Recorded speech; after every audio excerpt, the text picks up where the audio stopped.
मैं अमदास पलांगे सीजी शिक्षा में आपका स्वागत करता हूं। हम देख रहे हैं कक्षा 12वीं रसायन विज्ञान का 5वां यूनिट, जिसका नाम है सतह रसायन।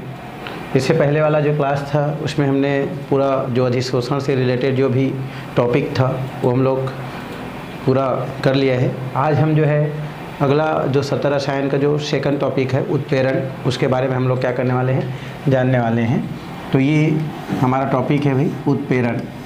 उत्प्रेरण होता क्या है ये हमको क्या करना है, जानना है। यहाँ से भी बहुत सारा क्वेश्चन आपका जो बोर्ड एग्ज़ाम है उसमें क्या किया जाता है, क्वेश्चन किया जाता है।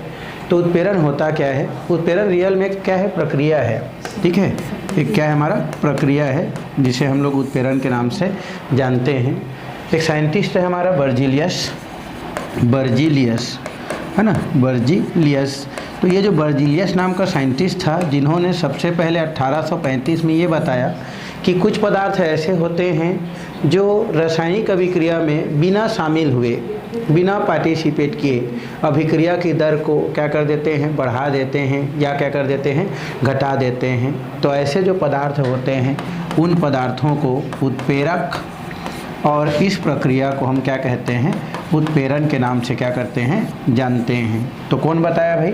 बर्जीलियस ने बताया। क्या बताया कि कुछ पदार्थ ऐसे होते हैं या कुछ ऐसे पदार्थ होते हैं जो रासायनिक अभिक्रिया में बिना शामिल हुए अभिक्रिया की दर को बढ़ा या क्या कर सकते हैं, घटा सकते हैं। तो ऐसे पदार्थ जो होते हैं उत्प्रेरक, और यह प्रक्रिया क्या कहलाते हैं, हमारे उत्प्रेरण कहलाते हैं। तो यहाँ पर उत्प्रेरण को उसके आधार पर क्या कर सकते हैं, हम लोग परिभाषित कर सकते हैं। तो ये आगे हो गया हमारा उत्प्रेरण।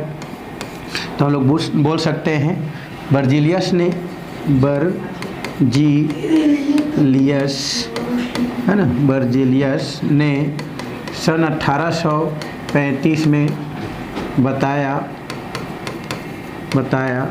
कि कुछ पदार्थ ऐसे होते हैं, कुछ पदार्थ ऐसे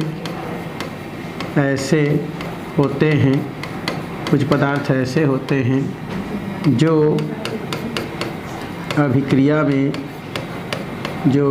में शामिल हुए बिना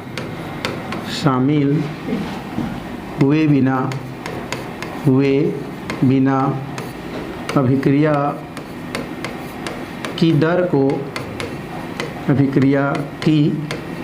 को बढ़ा या घटा सकते हैं, बढ़ा और क्या कर सकते हैं, घटा सकते हैं। ऐसे पदार्थों को उत्प्रेरक कहते हैं, ऐसे पदार्थ को उत्प्रेरक कहते हैं। तो लिख सकते हैं ऐसे पदार्थ को उत्प्रेरक, और यह घटना या यह प्रक्रिया, यह घटना, यह हम लोग बोल सकते हैं प्रक्रिया उत्प्रेरण कहलाता है, उत्प्रेरण कहलाता है। तो इस तरीक़ा से हम क्या कर सकते हैं, उत्प्रेरण की प्रक्रिया जो है उसको क्या कर सकते हैं भाई, हम लोग समझा सकते हैं, बता सकते हैं। क्या बोल रहा है कि बर्जीलियस ने क्या बताया 1835 में कि कुछ हमारे क्या होते हैं, ऐसे पदार्थ होते हैं या कुछ पदार्थ ऐसे होते हैं जो अभिक्रिया में, रासायनिक अभिक्रिया में शामिल हुए बिना, है ना, अभिक्रिया की दर को क्या कर सकते हैं, बढ़ा सकते हैं या घटा सकते हैं। ऐसे पदार्थों को हम क्या कहते हैं, उत्प्रेरक, और ये जो घटना है वो क्या कहलाता है, आपका उत्प्रेरण कहलाता है। तो इस तरीक़ा से उत्प्रेरक और उत्प्रेरण को हम क्या कर सकते हैं, बता सकते हैं। जैसे हम एग्जाम्पल की अगर बात करते हैं तो एग्जाम्पल ले सकते हैं भाई, है ना, कई एग्जाम्पल लिया जा सकता है और एग्जाम्पल के तौर पर उत्प्रेरण या उत्प्रेरक की क्रियाविधि को बताया जा सकता है। जैसे हम लोग एक यहाँ पर उदाहरण ले रहे हैं, यहाँ पर ये उदाहरण दिया गया है, हमारे पास एक दिया है पोटेशियम क्लोरेट। ये पोटेशियम क्लोरेट का जो है फार्मूला है ना, इसका नाम क्या है भाई, पोटेशियम के को बोलते हैं पोटेशियम और ClO3 को बोलते हैं क्लोरेट। तो पूरा नाम क्या हो जाता है, पोटेशियम क्लोराइड। अब पोटेशियम क्लोराइड को अगर हम क्या करते हैं, क्रिया कराते हैं या गर्म करते हैं, तो उस स्थिति में यहाँ से काफ़ी समय बाद पोटेशियम क्लोराइड और ऑक्सीजन बनता है। बैलेंस करने के लिए यहाँ पर 2 लगा देते हैं, यहाँ 2 लगाते हैं तो 3 दूनी 6 हो जाता है। तो ये हमारा क्या होता है, पोटेशियम क्लोराइड होता है। जब इसको अभिक्रिया के लिए मान लो गर्म किया जाता है तो ये पोटेशियम क्लोराइड KCl को क्या बोलते हैं, पोटेशियम क्लोराइड, और O2 को तो आपको पता है क्या बोलते हैं, ऑक्सीजन कहा जाता है। तो पोटेशियम क्लोराइड को जब अभिक्रिया के लिए छोड़ दिया जाता है तो उसको बिना उत्प्रेरक या बिना किसी उत्प्रेरक के अगर स्थिति में अगर उसको गर्म किया जाए या अभिक्रिया के लिए छोड़ दिया जाए तो पोटेशियम क्लोराइड बनने में और ऑक्सीजन बनने में, किससे, पोटेशियम क्लोराइड से, है ना, पोटेशियम क्लोराइड से पोटेशियम क्लोराइड बनने में और ऑक्सीजन बनने में काफ़ी क्या लगता है, समय लगता है। लेकिन जैसे ही यहाँ पर क्या कर दिया जाता है, एक उत्प्रेरक लगा दिया जाता है, और ये उत्प्रेरक हमारा पैरोलुसाइड, जिसे मैग्नीज डाइऑक्साइड भी कहते हैं। जैसे उत्प्रेरक लगाते हैं, ये जो प्रक्रिया है वो बहुत क्या होता है, जल्दी होता है और तुरंत क्या कर लेता है, पोटेशियम क्लोराइड और ऑक्सीजन में कन्वर्ट हो जाता है। मतलब हम ये बोल सकते हैं कि जो पोटेशियम क्लोरेट है ना, अगर उसकी प्रक्रिया अगर मैग्नीज डाइऑक्साइड की उपस्थिति में कराएं तो ये जो है बहुत जल्दी क्या करता है, पोटेशियम क्लोराइड और ऑक्सीजन में क्या हो जाता है, परिवर्तित हो जाता है। लेकिन अगर मैग्नीज डाइऑक्साइड ना हो तो उस स्थिति में इस प्रक्रिया को पूर्ण होने में काफ़ी क्या लगता है, समय लगता है। तो यहाँ पर हमारा जो क्या होता है, मैग्नीज डाइऑक्साइड होता है, ये उत्प्रेरक के जैसा क्या करता है, कार्य करता है, कैटेलाइज जैसा क्या करता है, कार्य करता है। तो ये हमारा पहला उदाहरण हो गया। और भी आप क्या कर सकते हैं, उदाहरण ले सकते हैं।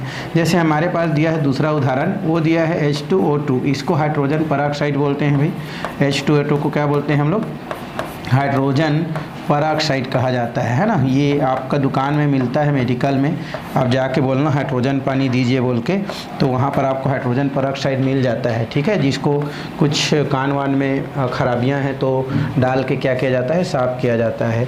तो यहाँ पर अगर हम H2O2 की बात करें तो ये बनाता है हमारा क्या, H2O2। ये जो होता है हमारा H2O2 हमारा यहाँ पर पानी और ऑक्सीजन बनाता है, तो ये हो जाता है H2 और साथ में बना लेता है हमारा ऑक्सीजन। तो H2O हो गया और साथ में क्या हो गया, हमारा ऑक्सीजन हो गया। तो जब हमारा क्या करता है, हाइड्रोजन पेरोक्साइड टूटता है तो पानी और क्या बनाता है, ऑक्सीजन बनाता है। बैलेंस करने के लिए यहाँ पर 2 कर देते हैं, 2 दूनी 4 हो जाता है। तो ये 2 दूनी 4 हो गया और ऑक्सीजन 2 और 2 4 हो जाता है। तो इस प्रक्रिया में मतलब हाइड्रोजन पेरोक्साइड को अगर हम क्या करते हैं, सिंपली अगर क्या करते हैं, अगर क्रिया कराते हैं, गर्म करते हैं, तो ये क्या हो जाता है आपका, तुरंत H2O और O2 में क्या हो जाता है, कन्वर्ट हो जाता है। लेकिन यदि यहाँ पर हम क्या करते हैं, फास्फोरिक अम्ल क्या कर देते हैं, लगा देते हैं, है ना। फास्फोरिक अम्ल क्या होता है हमारा, H3PO4 होता है। जैसे ही हम इसमें फास्फोरिक अम्ल लगाते हैं, इनकी प्रक्रिया क्या हो जाता है, मंद हो जाता है। मंद हो जाना मतलब धीमा हो जाता है, ठीक है, जो कि ऋणात्मक उत्प्रेरक को प्रदर्शित करता है। तो पहले वाला बढ़ा रहा था, ये क्या कर रहा है, घटा रहा है। तो हम दोनों लिखे हैं, बढ़ाना और घटाना।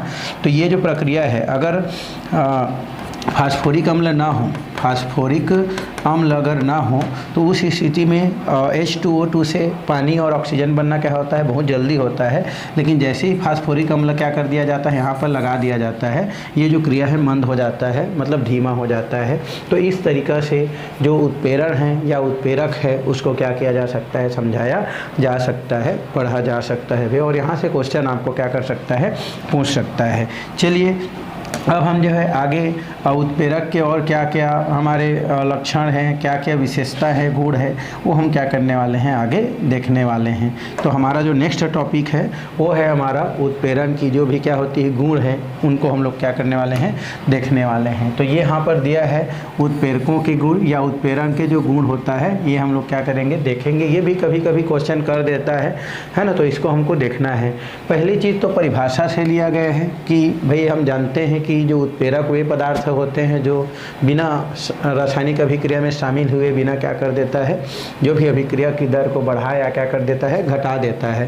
कहने का मतलब ये है कि उत्प्रेरक क्या करता है, कोई भी हमारे जैसे A B है ना, कोई अभिक्रिया है, इसमें क्या करता है, पार्टिसिपेट करता है। और जैसे ही उत्पाद बनता है तो अभिक्रिया के शुरू में और अभिक्रिया के अंत तक फिलहाल हमारा जो क्या होता है, उत्प्रेरक होता है, उसके भार के दृष्टि से या अन्य दृष्टि से उसमें किसी प्रकार का कोई परिवर्तन नहीं होता है। यही आपका क्या कहलाता है, इसका पहला गुण है। जैसे दिया है उत्प्रेरक अभिक्रिया के अंत में भार या रासायनिक संगठन की दृष्टि से अपरिवर्तित रहते हैं और उनका भौतिक स्वरूप परिवर्तन हो सकता है। मतलब पहला पॉइंट ये बोल रहा है कि जो भी अभिक्रिया में जो हमारा क्या होता है, जो उत्प्रेरक पार्टिसिपेट करते हैं, वो उत्प्रेरक क्रिया के पहले और क्रिया के बाद उनका भार, उनका द्रव्यमान में कोई परिवर्तन नहीं होता है। ये पहला पॉइंट कहता है। हाँ, लेकिन उसका स्वरूप क्या हो सकता है, चेंज हो सकता है। जैसे मान लो पहले ठोस रहा होगा, वो बारीक ठोस हो सकता है, द्रव में परिवर्तित हो सकता है, बाकी भार और उनका जो स्थिति है उसमें फिलहाल कोई चेंज नहीं होता है। तो इस तरीक़ा से पहला जो पॉइंट है वो क्या किया जा सकता है, लिखा जा सकता है। उसको आप अपने शब्दों में भी लिख सकते हैं कि उत्प्रेरक का जो क्या होता है, जो स्वरूप होता है, या उत्प्रेरक का जो भार होता है ना, वो क्या होता है क्रिया के पहले और क्रिया के बाद उसमें कोई परिवर्तन नहीं होता है। स्वरूप थोड़ा बहुत क्या हो सकता है, परिवर्तन हो सकता है। तो ये इसके पहले गुण को क्या करता है, प्रदर्शित करता है। अगर हम सेकेंड गुण की बात करें तो सेकेंड गुण ये कहता है कि ऐसा नहीं है कि हमको मान लो इतना सारा अभिकारक दिया है।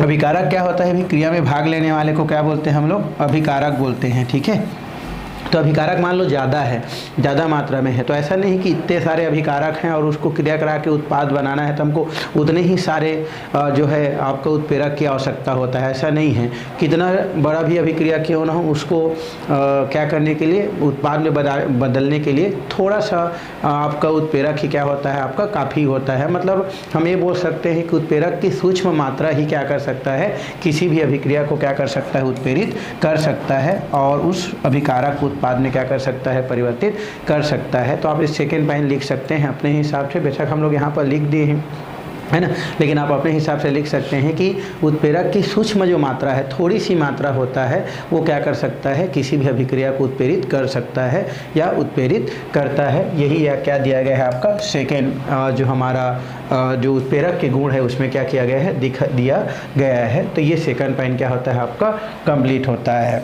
तीसरा पॉइंट ये दिया है कि जो उत्प्रेरक होता है वो उत्प्रेरक फिलहाल किसी अभिक्रिया को शुरुआत नहीं कर सकता है और न ही बंद कर सकता है ना। मतलब ऐसा नहीं है कि क्या बोलते हैं, आग जला दे, ऐसा मैं नहीं बोल रहा हूँ। ठीक है, तो कोई भी उत्प्रेरक जो होता है ना, अभिक्रिया को स्टार्ट नहीं करता है, प्रारंभ नहीं करता है। इनका काम केवल यही होता है कि जब कोई अभिक्रिया चल रहा है और उसमें अगर इसको लगाया जाता है तो उस स्थिति में उसके दर को क्या कर देता है, बढ़ाने का और घटाने का काम करता है। लेकिन कुछ साइंटिस्ट का कहना ये भी है कि उत्प्रेरक अभिक्रिया की जो प्रारंभिक स्थिति है, अभिक्रिया को प्रारंभ करने में भी क्या करता है, मदद करता है। लेकिन अभी तक फिलहाल ये है कि कोई भी जो उत्प्रेरक होता है वो आपका किसी भी अभिक्रिया को स्टार्ट नहीं करता है, प्रारंभ नहीं करता है। उनका काम है कि जो भी अभिक्रिया चल रहा है उसके दर को बढ़ाना या उसके दर को घटाना। ये हमारा क्या करता है, तीसरा पॉइंट क्या करता है, इसको प्रदर्शित करता है। तो इतने बड़ा पॉइंट लिखा है, उसके पीछे मत जाना, आप समझो और उसको अपने वर्डों में क्या करते जाओ, लिखते जाओ भाई। तो कितना पॉइंट हो गया हमारा, 3 पॉइंट हो गया। नेक्स्ट पॉइंट हमारा दिया गया है कि हमारा जो क्या होता है, जो उत्प्रेरक होता है वो उत्क्रमणी जो प्रक्रिया होता है। उत्क्रमणी प्रक्रिया मतलब क्या होता है भाई, वह प्रक्रिया जिसमें क्या होता है, हमारा जो अभिकारक भाग लेता है उसको उत्पाद में और उत्पाद को पुनः अभिकारक में प्राप्त किया जा सकता है, उसे हम उत्क्रमणी अभिक्रिया कहते हैं। और यहाँ पर दोनों तरफ का जो तीर निशान है वो उत्क्रमणी अभिक्रिया को प्रदर्शित करता है। तो अभिकारक जो उत्प्रेरक जो होता है वो किसी भी अभिक्रिया की उत्क्रमणी स्थिति को चेंज नहीं कर सकता है। मतलब ऐसा बोल रहा हूँ मैं कि उत्क्रमणी को अनुत्क्रमणी नहीं कर सकता है, ना अनुत्क्रमणी को उत्क्रमणी नहीं कर सकता है। अनुत्क्रमणी मतलब होता है एक साइड में और उत्क्रमणी होता है दोनों साइड में। तो इनको कभी भी उत्प्रेरक चेंज नहीं करता है। उत्क्रमणी को अनुत्क्रमणी में या अनुत्क्रमणी को उत्क्रमणी में ऐसा चेंज कर दे, ऐसा उत्प्रेरक में कोई गुण नहीं होता है। बस ये करता है कि जो दोनों दिशा में जो अभिक्रिया चल रहा है उसको स्पीड को बढ़ा देता है। मान लो ये दोनों स्पीड लो है, मान लो 10 मिनट पर जो है हमारा 10 मिनट पर जो है दर के हिसाब से चल रहा है, उसको 20 मिनट उसका रफ्तार को कर सकता है, 30 मिनट कर सकता है। लेकिन जो है उत्क्रमणी अभिक्रिया हमेशा वैसा के वैसा ही बना रहता है। मतलब खाली वो स्पीड को चेंज करता है, उत्क्रमणी अभिक्रिया की स्थिति को चेंज नहीं करता है। जैसे मैं बताया कि उत्क्रमणी को अनुत्क्रमणी नहीं कर सकता है, ना अनुत्क्रमणी को उत्क्रमणी नहीं कर सकता है। जो भी स्पीड होता है अग्र से पश्च की ओर और पश्च से अग्र की ओर, उसको क्या कर सकता है, हमारा उत्प्रेरक बढ़ा सकता है या उसे क्या कर सकता है और तीव्र कर सकता है। तो ये फोर्थ पॉइंट क्या करता है, उसको प्रदर्शित करता है। और पांचवा पॉइंट तो वही है कि इसकी थोड़ी सी जो मात्रा है, हाँ पांचवा पॉइंट ये कहता है कि हर उत्प्रेरक की अपनी क्या होती है, खासियत होती है, अपनी विशिष्टता होती है। क्यों? क्योंकि जितने भी उत्प्रेरक होती हैं वह केवल जो है एक ही टाइप के, या ये बोल सकते हैं कि हर उत्प्रेरक कुछ खास अभिक्रिया को ही क्या करती है, उत्प्रेरित करती है, बोल सकते हैं। मतलब सभी प्रकार के उत्प्रेरक सभी प्रकार के अभिक्रिया को उत्प्रेरित नहीं करती है ना। जो उत्प्रेरक जिस अभिक्रिया को उत्प्रेरित करती है वो है ना, अन्य उत्प्रेरक उस अभिक्रिया को उत्प्रेरित नहीं करती है। मतलब सभी अभिक्रियाओं के लिए अलग अलग उत्प्रेरक क्या की जाती है, यूज़ की जाती है, या अलग अलग उत्प्रेरक अलग अलग प्रकार की अभिक्रिया को क्या करती है, उत्प्रेरित करती है। अर्थात वहाँ पर जो उत्प्रेरक होती है उस उत्प्रेरक की अपनी क्या होती है, विशिष्टता पाई जाती है। उत्प्रेरक में क्या पाई जाती है, विशिष्ट गुण पाई जाती है। तो इस प्रकार से इनकी ये जो है 4-5 जो हमारे गुण हैं उनको क्या की जा सकती है भाई, बताई जा सकती है। 6 पॉइंट ये है कि प्रत्येक जो उत्प्रेरक होती है उनके कार्य करने के लिए एक निश्चित ताप की क्या होती है, आवश्यकता होती है। लगभग ये जो ताप होती है हम बोल सकते हैं 25 डिग्री से लेकर के आपका 30 डिग्री बोल सकते हैं।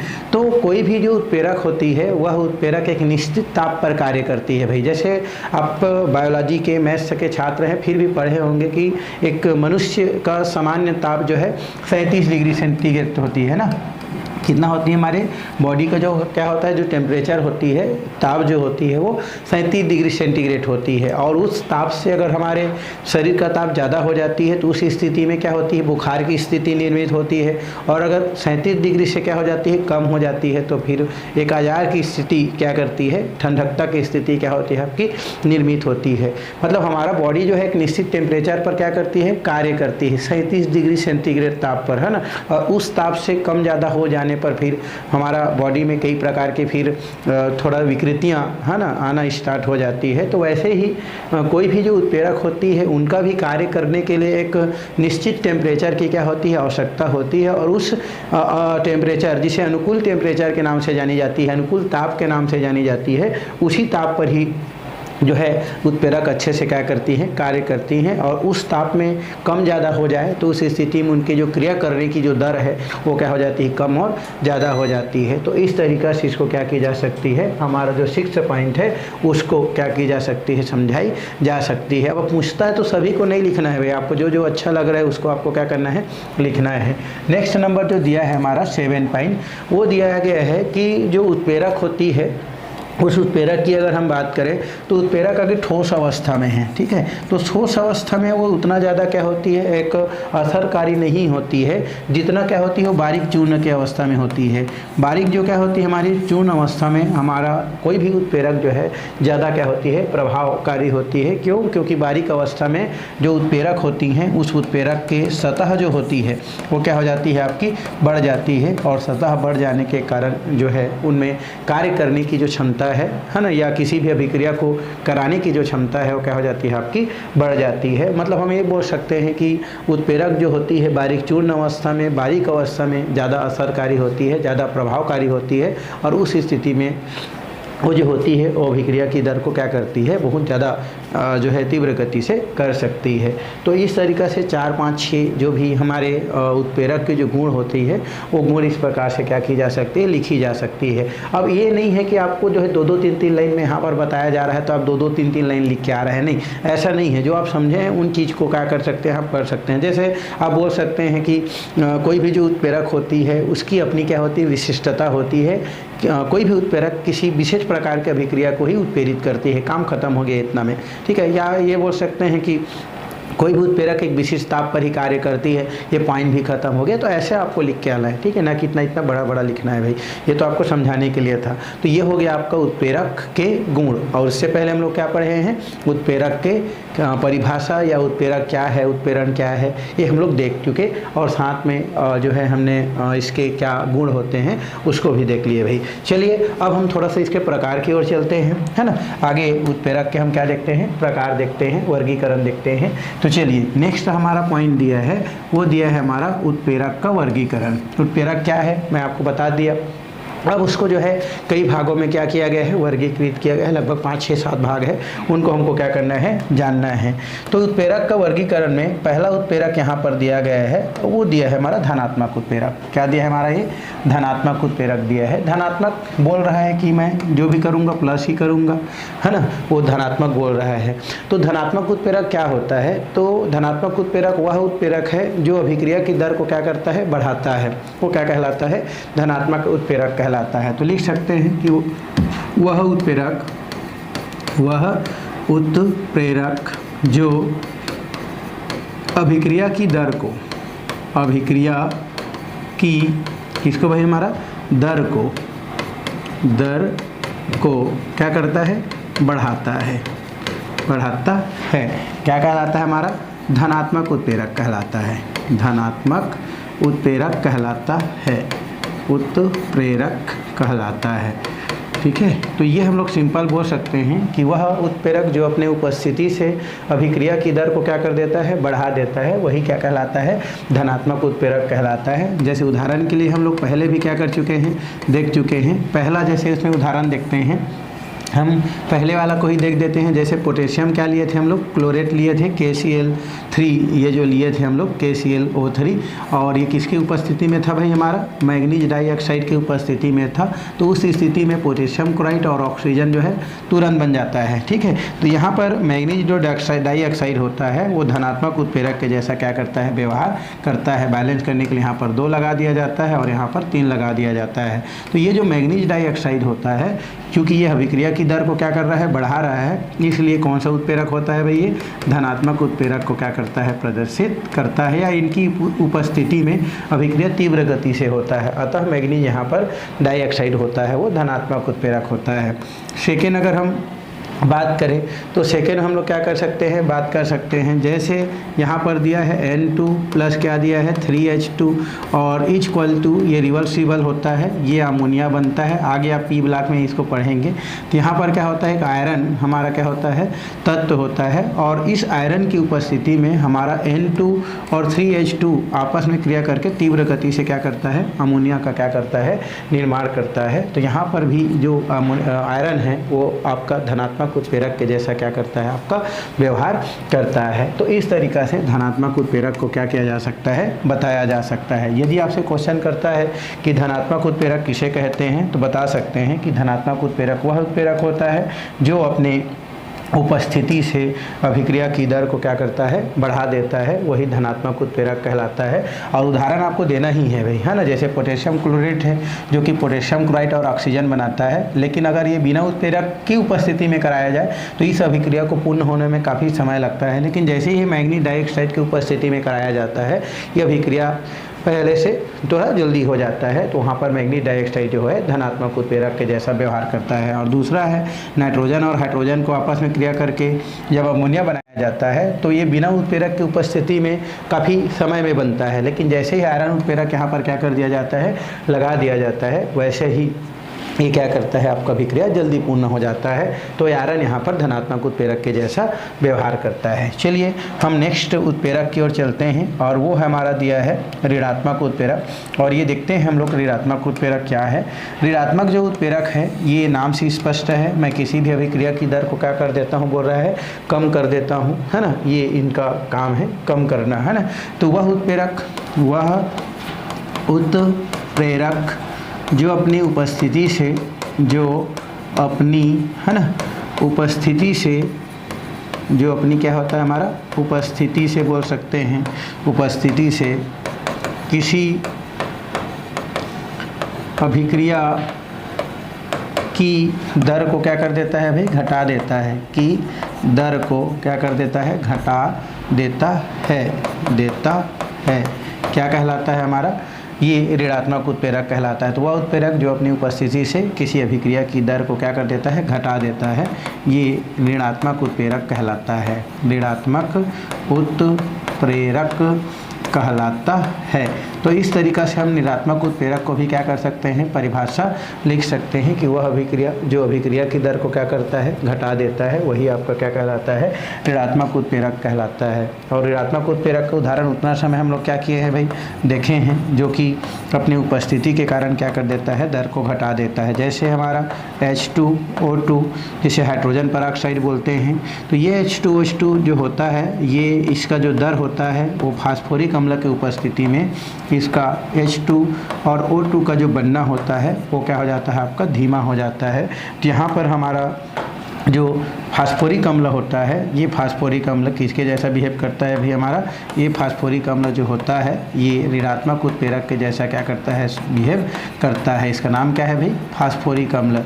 तो इसको हम लोग क्या बोलते हैं, ऋणात्मक उत्प्रेरक कहते हैं, जो अपनी उपस्थिति की वजह से H2O2 की क्रिया जो होता है उसको क्या कर देता है, आपका कम कर देता है। तो इस तरीक़ा से ये जो दो प्रकार के उत्प्रेरक है उसको क्या किया जा सकता है, समझाया जा सकता है। तो पहला हो गया धनात्मक उत्प्रेरक और दूसरा हो गया हमारा ऋणात्मक उत्प्रेरक। चलिए और भी उत्प्रेरक है भाई, उनको हम लोग देखते हैं। इसके बाद दिया है स्व उत्प्रेरक। क्या दिया हमारा, स्व उत्प्रेरक।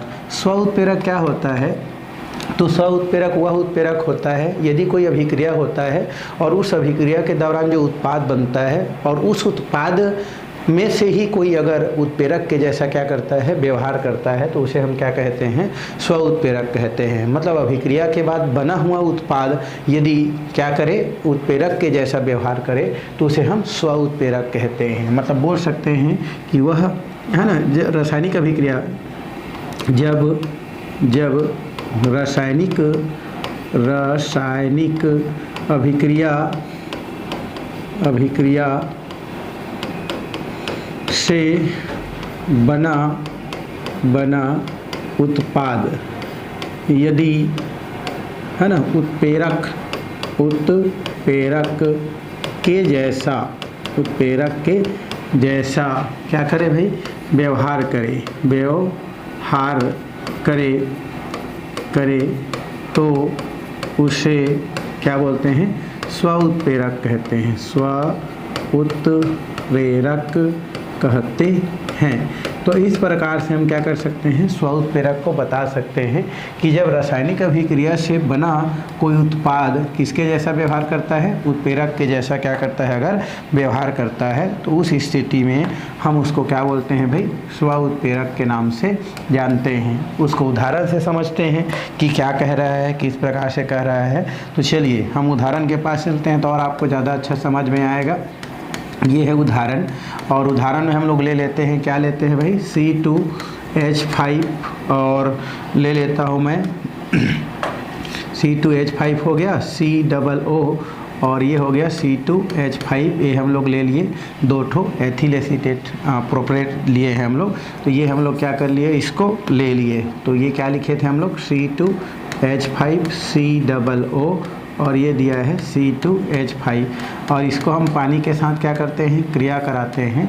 तो ये क्या होता है, हमारा कुछ प्रोडक्ट बनता है हमारा, उसको हम लोग यहाँ पर क्या कर देते हैं, लिख देते हैं। आपको पता है यहाँ पर क्या होता है, ये माइनस चार्ज होता है और ये प्लस चार्ज को क्या करता है, प्रदर्शित करता है, और ये माइनस चार्ज को शो करता है भाई, है ना। उसी प्रकार पानी किसमें टूटता है, H+ आयन, और OH क्या होता है हमारा, माइनस आयन में टूटता है। अब जो प्लस माइनस होता है उसको क्या कर लिया जाता है, पकड़ लिया जाता है और निकाल दिया जाता है। तो इस तरफ क्या बचा है हमारा, C2H5 COO, और ये माइनस के साथ जाके जुड़ जाता है तो ये हो जाता है H, और यहाँ पर क्या बचा है हमारा, C2H5OH बचा है। तो यहाँ पर जो एसिटिक अम्ल होता है इसका नाम क्या है भाई, हमारा एसिटिक क्या है, एसिड है। तो ये जो एसिटिक एसिड होता है ये क्या करता है, उत्प्रेरक के जैसा व्यवहार करता है। यही क्या कहलाता है, हमारा स्व उत्प्रेरक कहलाता है, या इसी को हम क्या कहते हैं, स्व उत्प्रेरक कहते हैं। तो उसी को तो यहाँ पर लिखे हैं कि यदि कोई अभिक्रिया होता है और उस अभिक्रिया के दौरान क्या बनता है, उत्पाद बनता है, और उन उत्पाद में से अगर कोई हमारा उत्पाद उत्प्रेरक के जैसा व्यवहार करता है तो उसे हम क्या कहते हैं, स्व उत्प्रेरक के नाम से जानते हैं, स्व उत्प्रेरक कहा जाता है। तो इसको इस तरीक़ा से समझाया जा सकता है भाई। चलिए 2 के बाद हम लोग क्या देखते हैं, अच्छा ये 3 नंबर है और ये कौन सा नंबर है हमारा, 4 नंबर है। चलिए नंबर से मतलब नहीं, हमको समझने से मतलब है, ठीक है। प्रेरित उत्प्रेरक। प्रेरित उत्प्रेरक क्या होता है भाई? प्रेरित उत्प्रेरक का मतलब ये होता है कि मान लो दो अभिक्रिया है, तो पहले अभिक्रिया के लिए अगर दूसरा अभिक्रिया क्या करता है, उत्प्रेरक के जैसा व्यवहार करता है, या ये बोल सकते हैं कि पहली अभिक्रिया दूसरा अभिक्रिया के लिए उत्प्रेरक के जैसा व्यवहार करे, तो उसे हम क्या बोलते हैं? प्रेरित उत्प्रेरक कहते हैं। मतलब मान लो हमारे पास कितना अभिक्रिया है? दो अभिक्रिया है, ठीक है, ए बी और ए बी का। तो ये पहला अगर अभिक्रिया दूसरे अभिक्रिया के लिए किसके जैसा बिहेव करे? उत्प्रेरक के जैसा बिहेव करे। पहला वाला अभिक्रिया दूसरे अभिक्रिया के लिए अगर क्या करे? उत्प्रेरक के जैसा बिहेव करे, तो उसे हम क्या बोलते हैं? प्रेरित उत्प्रेरक के नाम से जानते हैं, या प्रेरित उत्प्रेरक कहा जाता है। तो लिख सकते हैं कि वह यहाँ पर लिख सकते हैं उत्प्रेरक, वह उत्प्रेरक जिसमें पहली अभिक्रिया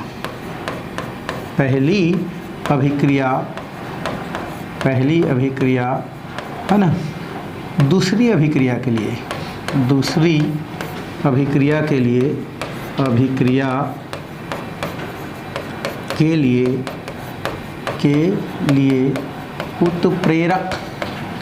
उत्प्रेरक के जैसा व्यवहार करता है तो उसे प्रेरित उत्प्रेरक कहते हैं। प्रेरित क्या बोलते हैं? उत्प्रेरक कहते हैं, उत्प्रेरक कहते हैं, तो उसे प्रेरित उत्प्रेरक कहते हैं। तो उसे प्रेरित उत्प्रेरक कहते हैं। मतलब दो अभिक्रिया है और दोनों अभिक्रिया में से अगर पहले अभिक्रिया दूसरे अभिक्रिया के लिए क्या करता है? हमारा उत्प्रेरक के जैसा अगर बिहेव करता है, तो उसे हम क्या कहते हैं भाई? प्रेरित उत्प्रेरक के नाम से जानते हैं, या प्रेरित उत्प्रेरक कहते हैं। ठीक है, तो इस तरीक़ा से इसको हम क्या कर सकते हैं? बता सकते हैं। चलिए उदाहरण हम लोग क्या करते हैं, देखते हैं, ज़्यादा समझ में आएगा। जैसे एक उदाहरण दिया है, एक पहली अभिक्रिया दिया है Na2 और दिया है SO3, Na2 और क्या दिया हमारा? SO3, ये दिया गया है हमारा। और जब इसको ऑक्सीजन के साथ क्या किया जाता है? क्रिया कराया जाता है, तो ये बना लेता है हमारा Na2 और SO4। बैलेंस करने के लिए यहाँ पर 2 लगाते हैं, यहाँ पर भी 2 लगा देते हैं, तो 2 दूनी 4, सल्फर हो जाएगा 2 और 3 दूनी 6 और 2 8, 4 दूनी 8। तो ये सोडियम क्या हो जाता है? सल्फेट क्या हो जाता है? प्राप्त हो जाता है। ये हमारा क्या बन गया भाई? सोडियम सल्फेट बन गया। अगर ये पहला अभिक्रिया हो गया, ठीक है। दूसरा अभिक्रिया की अगर हम बात करें, तो ये हमारा दिया गया है Na3ASO3, ये दिया हमारा ASO3, ये हमारा आर्सेनेट दिया है, सोडियम आर्सेनेट। और अगर इसको ऑक्सीजन के साथ क्या करते हैं? क्रिया कराते हैं, तो फिलहाल यहाँ पर कोई क्रिया नहीं होता है। अगर डायरेक्टली क्रिया कराएं तो कोई क्रिया नहीं होता है भाई, ठीक है। सोडियम आर्सेनेट ले लिए और सोडियम आर्सेनेट को अगर क्या करते हैं? ऑक्सीजन के साथ क्रिया कराते हैं, तो कोई क्रिया नहीं होता है। तो उस स्थिति में क्या करते हैं हम लोग? कोई क्रिया जब नहीं होता है, तो हम क्या करते हैं? जो पहला अभिक्रिया में जो अभिकारक होता है, उसको दूसरे के साथ क्या कर लेते हैं? ले लेते हैं। तो ये थर्ड अभिक्रिया हम लोग बोल सकते हैं। ये थर्ड अभिक्रिया नहीं बोलेंगे, तो अभी डोरो को लिख देते हैं। तो यहाँ पर क्या होता है हमारा? ये हो जाता है Na2 और ये हो जाता है SO3, है ना। साथ में क्या हो जाता है हमारा? Na और ये हो जाता है 3 और ये हो जाता है AS3, ठीक है। ये हो जाता है AS3, सोडियम A3 हो गया और AS और ये हो गया O3, ये हमारा बन गया। अब हम क्या लेते हैं? ऑक्सीजन ले लेते हैं। अब जब इसको क्रिया कराते हैं, तो ये तो बनेगा हमारा ये पहले वाला, तो ये हो जाता है हमारा यहाँ पर, फिर बैलेंस बाद में करते रहेंगे। फ़िलहाल तो हम लोग लिख देते हैं यहाँ पर Na2 और SO क्या बनता है हमारा? 4 बनता है। SO क्या हो जाता है हमारा? 4 बन जाता है, ठीक है। तो ये बन गया Na2SO4 बनता है, और साथ में बन जाता है हमारा Na3 और ASO4 को क्या करता है? प्रदर्शित करता है, और साथ में हमारा क्या हो जाता है? यहाँ पर बन जाता है। अब देखो बैलेंस कर लो, थोड़ा सा आप बैलेंस करते हैं तो कुछ मान क्या हो जाता है? प्राप्त हो जाता है। सोडियम इधर 2 है, सोडियम इधर 2 है, सल्फर इधर 2 है, सल्फर उधर भी क्या है हमारा? इधर भी 1 और 1 है ना। और सोडियम इधर भी 3, उधर भी 3 है। ऑक्सीजन बस सबको देखना है, तो ये है 3 3 6 6 2 8, 4 और 4 कितना होता है? 8। तो इस तरीक़ा से आप देख रहे हैं कि पहला जो हमारा क्या होता है, जो अभिकारक होता है या पहले जो अभिक्रिया होता है वो दूसरे अभिक्रिया के लिए क्या कर रहा है, उत्प्रेरक के जैसा बिहेव कर रहा है। तो ये हमारा क्या कहलाता है, जो पहला वाला होता है यही क्या कहलाता है, हमारा प्रेरित उत्प्रेरक कहलाता है। क्या बोलते हैं इसको, प्रेरित क्या कहते हैं, उत्प्रेरक कहते हैं। तो इस तरीक़े से हम क्या कर सकते हैं, प्रेरित उत्प्रेरक को बता सकते हैं कि वह उत्प्रेरक जिसमें पहली अभिक्रिया दूसरी अभिक्रिया के लिए जब उत्प्रेरक के जैसा व्यवहार करे तो उसे हम क्या कहते हैं, प्रेरित उत्प्रेरक के नाम से जानते हैं। जैसे पहले वाला अभिक्रिया तो हो गया बट दूसरा अभिक्रिया नहीं हो रहा था, तो पहले अभिक्रिया को हम लोग दूसरे अभिक्रिया में क्या कर दिए, फिट बैठा दिए, तो दूसरा अभिक्रिया भी क्या हो गया, आपका लागू हो गया, है ना। तो ये हम जो है प्रेरित उत्प्रेरक कहते हैं। ये बोल सकते हैं कि यहाँ पर जो एक अभिकारक होता है जब दूसरे अभिकारक के लिए क्या करता है, कार्य करता है, और उसके दौरान जब रिएक्शन होता है तो उसको भी हम क्या बोलते हैं, प्रेरित उत्प्रेरक के नाम से जानते हैं। चलिए, और इसका नाम क्या है भाई, इसका नाम सोडियम सल्फेट है। इसका नाम क्या है, सोडियम सल्फेट है, और इसका नाम क्या है, सोडियम आर्सेनेट है। ठीक है, सोडियम आर्सेनेट, ठीक है। तो ये हो गया आपका। चलिए, ये तो हो गया हमारा स्व उत्प्रेरक और क्या हो गया, प्रेरित उत्प्रेरक। चलिए, एक आध उत्प्रेरक और बच गया, उसको भी हम लोग कंप्लीट करते हैं, और ये है उत्प्रेरक वर्धक। क्या होता है हमारा, उत्प्रेरक वर्धक।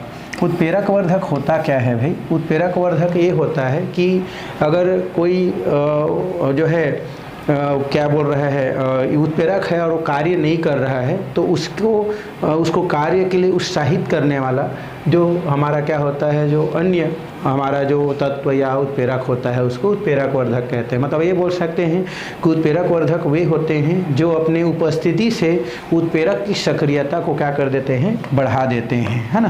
तो लिख सकते हैं कि वह उत्प्रेरक जो अपनी उपस्थिति से, या वह पदार्थ जो अपनी उपस्थिति से उत्प्रेरक की सक्रियता को बढ़ा देते हैं। तो वह पदार्थ जो अपनी उपस्थिति से, अपनी किससे भाई, हमारा उपस्थिति से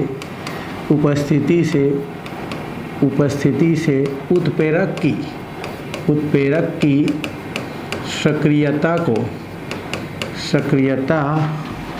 को क्या कर देता है, बढ़ाता है। क्या कहलाता है हमारा, उत्प्रेरक वर्धक कहलाता है।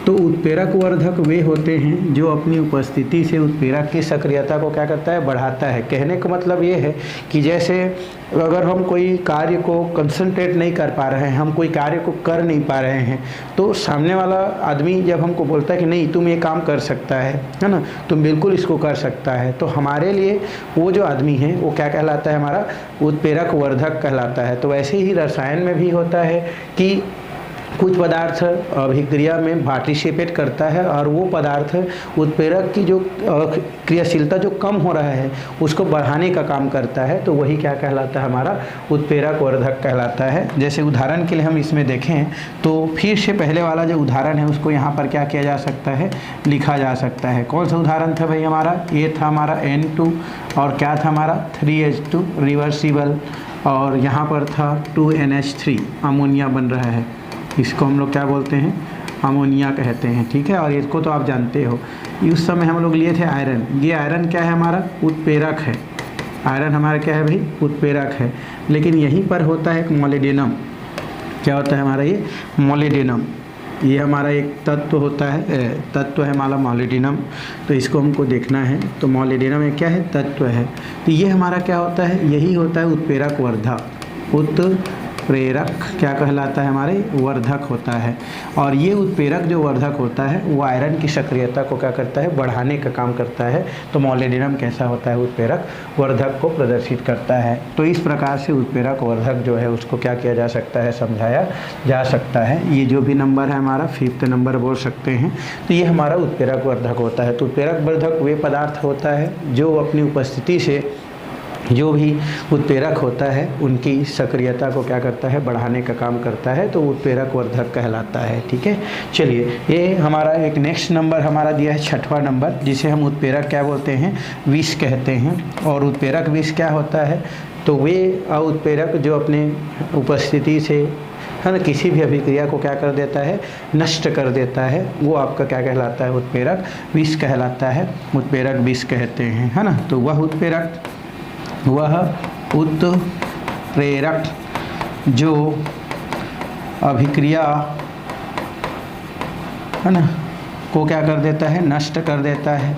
अभिक्रिया अपनी उपस्थिति से अभिक्रिया की दर को क्या कर देता है भाई, नष्ट कर देता है, अभिक्रिया को नष्ट कर देता है, नष्ट कर देता है, क्या कहलाता है हमारा, उत्प्रेरक विष कहलाता है, उत्प्रेरक विष कहलाता है।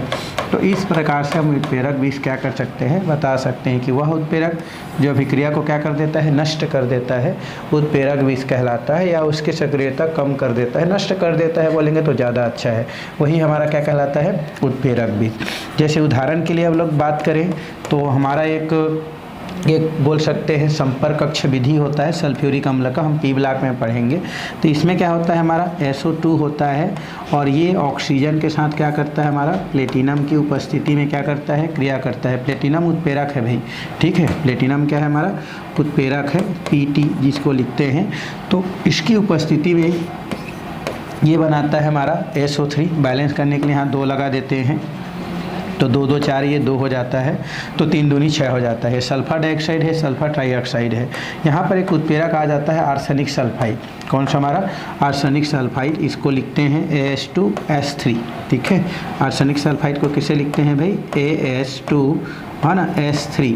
तो ये जो हमारा आर्सेनिक सल्फाइड होता है यही आपका क्या कहलाता है, उत्प्रेरक विष कहलाता है, जो कि इस अभिक्रिया को क्या कर देता है, नष्ट कर देता है। तो इसे हम उत्प्रेरक विष के नाम से जानते हैं। तो इस तरीक़ा से हमारे 5-6 जो भी क्या होते हैं हमारे जो आपका उत्प्रेरक के जो प्रकार हैं वो इस प्रकार से क्या होता है यहाँ पर ख़त्म होता है। आगे हम जो टॉपिक है या जो नेक्स्ट आने वाला जो क्लास है उस क्लास में हम जो है आगे के और भी जो टॉपिक हैं, जैसे आपका दिया गया है उत्प्रेरण का सिद्धांत, ये हम क्या करने वाले हैं, पढ़ने वाले हैं। तो आज के वीडियो फ़िलहाल यहीं पर क्या करते हैं, हम लोग समाप्त करते हैं, और आने वाले क्लास में हम लोग जो है वो जो आपका उत्प्रेरण सिद्धांत है वो देखने वाले हैं भाई।